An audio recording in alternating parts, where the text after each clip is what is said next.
یہ بات واضح ہے کہ آزمائشیں اللہ کے بندوں پر آتی ہیں.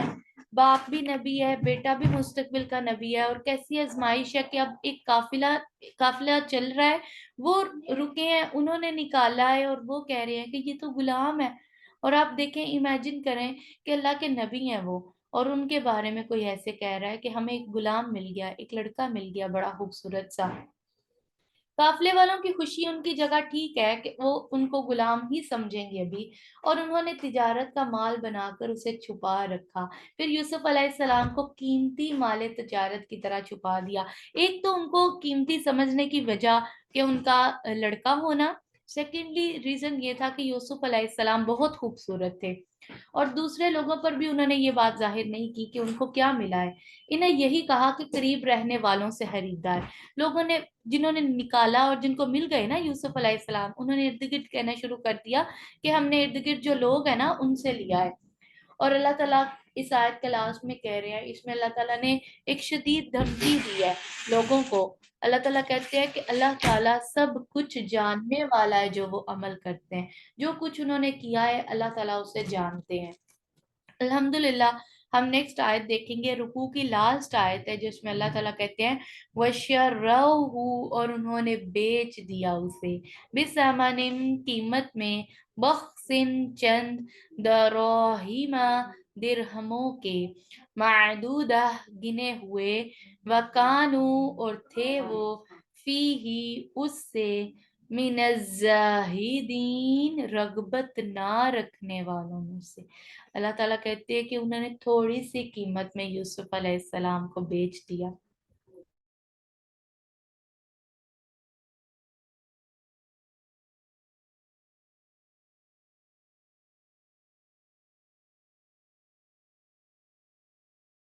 اللہ تعالیٰ ہمیں اس سورہ میں، اس آیت میں یہ بتا رہے ہیں کہ یوسف علیہ السلام کیسے بک گئے.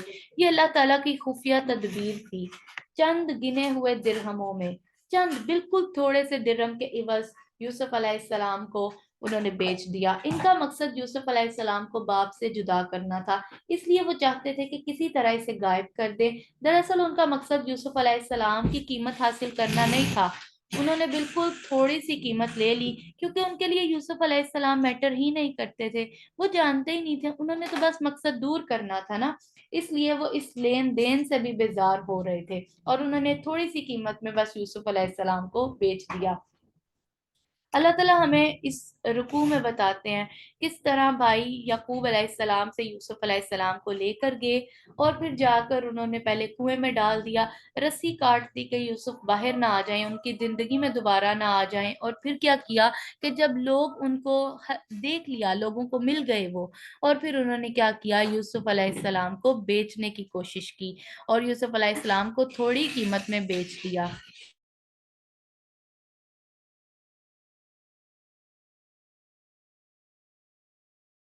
الحمدللہ ہم نے اپنا سیکنڈ رکوع مکمل کیا سورہ یوسف کا. نیکسٹ دیکھیں گے انشاءاللہ. رکوع نمبر تھرڈ ہے ہمارے پاس، آیت نمبر 21 سے سٹارٹ ہو رہا ہے. وقالا، اور کہا، الذی، جس نے، اشتراہ، خریدا اسے، من مصر، مصر سے، لمراتی ہی، اپنی بیوی سے، اکریمی، تم باعزت رکھو، مثواہ، رہائش اس کی، عسا، امید ہے، ان یہ کہ، ینفعنا، وہ فائدہ دے ہمیں، آؤ، یا، نتخذہ، ہم بنا لیں اسے، ولدا، بیٹا. وَكَذَلِكَ، اور اسی طرح، مکننا، جگہ دی ہم نے، لی یوسفا، یوسف کو، فی الارض، زمین میں، وَلِنُعَلِّمَهُ، اور تاکہ ہم سکھائیں اسے، من تأویل الاحادیث، کچھ باتوں کی اصل حقیقت میں سے، واللہ، اور اللہ تعالی، غالب، غالب ہے، اعلی، اوپر، امری ہی، اپنے کام کے، ولیکن، لیکن، اکثر الناس، اکثر لوگ، لا یعلمون، نہیں جانتے. اللہ تعالیٰ ہمیں بتا رہے ہیں کہ کیسے یوسف علیہ السلام اب مصر تک پہنچ جائیں گے، اور یوسف علیہ السلام کے بھائیوں کا جو مقصد تھا کہ یوسف علیہ السلام کو باپ سے دور کر دیا جائے، وہ اس میں کامیاب ہو گئے۔ باپ سے تو دور کر دیا، لیکن باپ کے دل سے یوسف کی محبت وہ کبھی نکال نہیں پائیں گے، کیونکہ دل تو رسول اللہ صلی اللہ علیہ وآلہ وسلم نے فرمایا ہے نا کہ اللہ تعالیٰ کی دو کریم انگلیوں کے درمیان ہے، وہ جدھر چاہتا ہے ان کو پھیر دیتا ہے۔ اللہ تعالیٰ ہمیں بتا رہے ہیں کہ سیدنا یوسف علیہ السلام کو خریدنے والے عزیز مصر نے اپنی بیوی سے سیدنا یوسف علیہ السلام کے بارے میں کیا کہا تھا۔ اللہ تعالیٰ کہتے ہیں کہ قافلہ جب مصر پہنچا تو انہوں نے سیدنا یوسف علیہ السلام کو فروخت کر دیا، عزیز مصر نے انہیں خرید لیا۔ عزیز مصر نے اپنی بیوی سے سیدنا یوسف علیہ السلام کے بارے میں وصیت کرتے ہوئے کہا کہ اس کو باعزت رکھو، اکرام کرو، اس کے ٹھہرنے کی جگہ یعنی ان کی عزت سے ان کو رکھو۔ اس نے یوسف علیہ السلام کی بیوٹی کو دیکھتے ہوئے وہ جو ہے ایڈمائر ہوا ان سے۔ سیکنڈلی، ہو سکتا ہے کہ عزیز مصر نیک صفت انسان ہو اور اس کو یوسف علیہ السلام میں کوئی نیک انسانوں والی کوالٹیز نظر آتی ہوں، کیونکہ یہ کوئی خاص ریزن ہی ہو سکتا ہے کہ کوئی ایک غلام کو خریدے اور اس کو عزت سے رکھنے کی بات کرے۔ اور پھر اس نے کیا کہا ہے اپنی بیوی سے، یعنی یا تو ہم غلام جیسا فائدہ اٹھائیں گے کہ خدمت لیں گے، یا بیٹا بنا لیں گے اور نفع اٹھائیں گے۔ اس نے یہ بات اس لیے کہی کہ شاید اس کے یہاں اولاد نہ تھی۔ یہ اللہ تعالیٰ کی جانب سے خیال تھا عزیز مصر کے دل میں، جو اللہ تعالیٰ نے ڈالا تھا یوسف علیہ السلام کے قدم مصر میں جمانے کے لیے۔ یعنی اللہ تعالیٰ نے یوسف علیہ السلام کے لیے ایک پلاننگ کی ہوئی ہے۔ کسی نے سوچا بھی نہیں تھا کہ جس یوسف کو ہم کنویں میں ڈال رہے ہیں اس کو اللہ تعالیٰ مصر کے تخت تک لے جائیں گے۔ اب اللہ تعالیٰ مصر کے عزیز مصر تک تو یوسف علیہ السلام کو لے آئے ہیں۔ اللہ تعالیٰ کے الطاف بے پایاں کا ذکر ہے کہ اس نے خریدار یوسف علیہ السلام کے دل میں آپ علیہ السلام کی محبت پیدا کر دی۔ اس نے آپ علیہ السلام کی پیشانی سے جو نور جھلکتا تھا اس کو دیکھ لیا اور جان لیا کہ یہ کوئی بڑا آدمی بننے والا ہے اور ہمارے حق میں یہ انتہائی بابرکت ثابت ہوگا۔ خریدار یوسف عزیز مصر وزیر خزانہ تھا۔ وہ کون تھا آپ نے یاد رکھنا ہے، وہ بادشاہ نہیں تھا، وہ وزیر خزانہ تھا مصر کا، جو عزیز مصر ہے نا۔ سیدنا ابن مسعود فرماتے ہیں کہ تین شخص نہایت دور اندیش گزرے ہیں، جو دور کی سوچتے ہیں، جنہوں نے دور تک سوچ کر فیصلہ کیا۔ ایک عزیز مصر جو سیدنا یوسف علیہ السلام کو دیکھتے ہی سمجھ گیا کہ یہ غلام برکت والا ثابت ہوگا۔ سیدنا شعیب علیہ السلام کی صاحبزادی، جنہوں نے سیدنا موسیٰ علیہ السلام کو دیکھتے ہی یہ تاثر لیا تھا کہ آپ علیہ السلام طاقتور اور ایمانت دار ہیں، اور باپ سے سفارش کی کہ آپ انہیں ملازم رکھ لیجئے، آپ کو ایسے ہی آدمی کی ضرورت ہے۔ اور تیسرا سیدنا صدیق اکبر رضی اللہ تعالیٰ عنہ، جو مرض الموت میں فاروق اعظم کو خلیفہ نامزد کر گئے تھے۔ یہ تفسیر مراغی کی روایت ہے۔ یہاں ہمیں پتہ چلتا ہے کہ اس طرح اللہ تعالیٰ ہمیں بتا رہے ہیں وَكَذَلِكَ مَكَّنَّا، اسی طرح جگہ دی ہم نے۔ اب اللہ تعالیٰ بتا رہے ہیں یہاں ہمارے نا مائنڈ سیٹنگ کر رہے ہیں، اللہ تعالیٰ ہمیں بتا رہے ہیں کہ دیکھو، کوئی آپ کو ملک سے بھی نکال دینا تو بھی یہ بات یاد رکھنی ہے کہ اللہ تعالیٰ ہی جگہ دینے والے ہیں۔ کسی اور ملک لے جا کر آپ کو اللہ تعالیٰ وزیر خزانہ کے گھر بھی لے کر جا سکتے ہیں، راستے میں ہی ختم کروا سکتے ہیں، یا کسی اور جگہ پھینکوا بھی سکتے ہیں، مروا بھی سکتے ہیں، لیکن اللہ تعالیٰ ہی قدرت رکھتے ہیں۔ یہ بات ہم میں بیٹھ جانی چاہیے پکی، اور ہمیں دیکھنا ہے یہاں پر اللہ تعالیٰ کے لفظ کو مکنہ، جگہ دی ہم نے، یعنی اللہ تعالیٰ ہمیں یاد دلا رہے ہیں کہ دیکھو اس سارے حالات میں دیکھو یوسف علیہ السلام کتنے ویک ہے نا۔ ان کے پاس تو کوئی طاقت نہیں تھی کہ وہ بھائیوں سے خود کو چھڑا سکتے، ان کے پاس تو یہ طاقت بھی نہیں تھی کہ وہ رسی کو ڈول سے جوڑ سکتے اور باہر آ سکتے، یہ طاقت بھی نہیں تھی کہ وہ اپنے ہی دام لگنے سے روک سکتے، لیکن اللہ تعالیٰ نے کہہ دیا کہ ہم نے یوسف کو جگہ دی ہے۔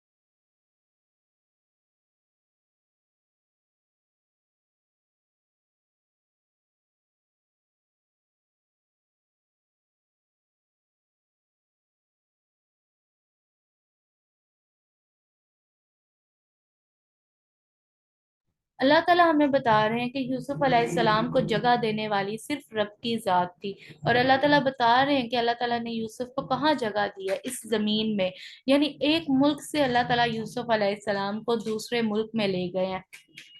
اگر ہم انبیاء کرام علیہ السلام کی لائف کو دیکھتے ہیں تو ان سب نے بکریاں بھی چرائی ہیں اور ہجرت بھی کی ہے، اللہ تعالیٰ کی خاطر ہجرت کی ہے۔ اب اللہ تعالیٰ ہمیں بتا رہے ہیں کہ یوسف علیہ السلام کو لے کر جانے کا مقصد کیا ہے، اللہ تعالیٰ نے وہ بھی اسی آیت میں واضح کر دیا، اور تاکہ ہم سکھائیں اسے۔ اللہ تعالیٰ یوسف علیہ السلام کو کچھ سکھانا چاہتے ہیں۔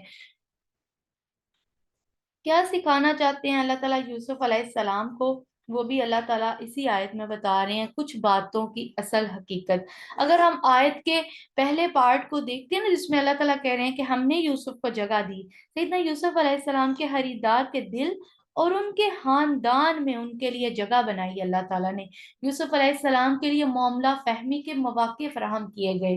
اللہ تعالیٰ نے سیدنا یوسف علیہ السلام کے بھائیوں کی سازش کی وجہ سے جب وہ اندھے کنویں میں ڈالے گئے تھے، پھر انہیں مصر میں لا کر جب فروخت کیا گیا، تو اللہ تعالیٰ نے عزیز مصر کے دل میں یہ بات ڈالی کہ وہ یوسف علیہ السلام کو خرید لے، ورنہ کوئی عام انسان بھی تو خرید سکتا تھا نا جا کر یوسف علیہ السلام کو۔ اور ویسے بھی اللہ تعالیٰ نے ہمیں بتایا کہ سامنن کلیلہ، تھوڑی قیمت میں ہی یوسف علیہ السلام بیچ دیے گئے تھے۔ سیدنا یوسف علیہ السلام کو ان کے بھائیوں سے کنویں میں ڈلوا کر اور عزیز مصر کے دل میں ان کی جگہ بنا کر اللہ تعالیٰ نے مصر کے اقتدار کا راستہ آسان کر دیا ہے۔ اب یہاں پر ہمیں پتہ چلتا ہے کہ جب کوئی اللہ تعالیٰ کے لیے خالص ہو جاتا ہے نا، یقیناً یوسف علیہ السلام کو اس وقت تو کوئی بھی نظر نہیں آیا ہوگا نا اللہ تعالیٰ کے سوا، ان کے پاس تو باپ کو آواز دینے کا راستہ بھی موجود نہیں تھا، تو اللہ تعالیٰ کے ساتھ ہی ان کی طاقت جو تھی وہ جڑی ہوئی تھی، اور پھر اللہ تعالیٰ ہی اس انسان کو قوت دیتے ہیں جو اللہ تعالیٰ سے جڑ جاتا ہے۔ اللہ تعالیٰ نے ہمیں بتایا ہے کہ وہ ان کو باتوں کی اصل حقیقت میں سے کچھ سکھائے۔ اس سے مراد ہے کہ ہر معاملے میں صحیح فیصلہ کرنے کی تعلیم، واقعات سے صحیح نتائج اخذ کرنے کی تعلیم، خوابوں کی تعبیر کی تعلیم، زندگی کے معاملات کو سکھانے کی تعلیم، یعنی انہیں کوئی شغل اور کوئی وہم و غم لاحق نہ رہا سوائے حصول علم کے، اور یہ چیز ان کے علم الاحکام اور علم التعبیر وغیرہ کے لیے کے حصول کا باعث بن گئی۔ جیسے اللہ تعالیٰ نے ان کو اپنے علم کے لیے چن لیا ہے، ایک تو ان کو احکامات کا علم ملے گا اب، اور ایک خوابوں کی تعبیر کا علم جو اللہ تعالیٰ ان کو سکھائیں گے۔ اور اللہ تعالیٰ اس آیت میں کہہ رہے ہیں اور اللہ تعالیٰ غالب ہے۔ اللہ تعالیٰ نا ہمیں یہ بات ریئلائز کروا رہے ہیں کہ اللہ ہی غالب ہے۔ جان لو کہ دیکھو کہاں کہاں سے یوسف علیہ السلام گزر کر آئے ہیں، یعنی اللہ تعالیٰ کا ارادہ کوئی نہیں ٹال سکتا۔ کوئی یوسف علیہ السلام کو بکنے سے روک نہیں سکتا تھا، کوئی یوسف علیہ السلام کے بھائیوں کو روک نہیں سکتا تھا، کیونکہ اللہ تعالیٰ نے یہ سب کچھ ایسے ہی پلان کیا ہوا تھا۔ اللہ تعالیٰ کہتے ہیں سورہ یاسین کی آیت نمبر 82 میں، یقیناً اس کا حکم یہ ہوتا ہے کہ جب وہ کسی چیز کا ارادہ کرتا ہے تو وہ اسے کہہ دیتا ہے ہو جا، تو وہ ہو جاتی ہے۔ یہ اللہ تعالیٰ کی شان ہے، یہ ہمارے رب کی شان ہے کہ وہ صرف کام کا حکم دیتا ہے، وہ صرف کن کہتا ہے تو فیکون ہو جاتا ہے۔ اور پھر اللہ تعالیٰ کہتے ہیں اکثر لوگ اس حقیقت سے ناواقف ہیں کہ اللہ تعالیٰ اپنا کام کر کے رہتا ہے۔ اکثر لوگ یہ نہیں جانتے کہ اس کائنات کے سارے کا سارا کام اللہ تعالیٰ کے ارادے سے ہوتا ہے، یہ نہیں جانتے کہ لوگوں کے چاہنے سے کچھ بھی نہیں ہوتا۔ یہی مین چیز ہے نا، ہم اپنی زندگی میں یہی سوچتے ہیں لوگ کیا کہیں گے، لوگ کیا چاہتے ہیں۔ لوگوں کے چاہنے سے کچھ نہیں ہوتا، کوئی آپ کا برا چاہے بھی نا تو یقین کریں وہ آپ کا کچھ نہیں بگاڑ سکتے جب تک اللہ تعالیٰ نہ چاہیں۔ اکثر لوگ یہ نہیں جانتے کہ اللہ تعالیٰ کو سارے معاملات پر کنٹرول حاصل ہے اور اس کے منصوبے کامیاب ہو کر رہتے ہیں۔ اکثر لوگ اس کی تخلیق کی حکمت، اس کے لطف اور اس بات کو نہیں جانتے کہ جو وہ ارادہ کرتا ہے وہ کر لیتا ہے۔ اور ابن عطیہ نے کہا کہ اکثر لوگ اس کا علم نہیں رکھتے کہ جو سیدنا یوسف علیہ السلام کے بھائیوں نے ارادہ کیا وہ اللہ تعالیٰ کا ارادہ تھا، اور وہ نہ ہوتا اگر اللہ تعالیٰ کا ارادہ اور اس کی تدبیر نہ ہوتی۔ کیونکہ ہم لوگ کہتے ہیں کہ یوسف علیہ السلام کے ساتھ ایسا کیوں ہوا، بھائی تو بڑے ظالم تھے، نو ڈاؤٹ ان کے پیچھے ان کا جو ظلم تھا وہ کس وجہ سے تھا وہ بھی ہم نے دیکھا ہے۔ حضرت یعقوب علیہ السلام نے ان کو کہا تھا نا کہ شیطان نے تمہارا اعمال تمہارے لیے مزین بنا دیا ہے، یعنی شیطان نے ان کے اندر حسد اور کینے کی آگ کو بڑھا دیا تھا۔ اور اللہ تعالیٰ بتا رہے ہیں کہ یہ تھا کہ اللہ تعالیٰ کی تدبیر تھی اس کے پیچھے، اللہ تعالیٰ کی حکمت تھی کہ اللہ تعالیٰ نے بھائیوں سے یہ کام کروانا تھا۔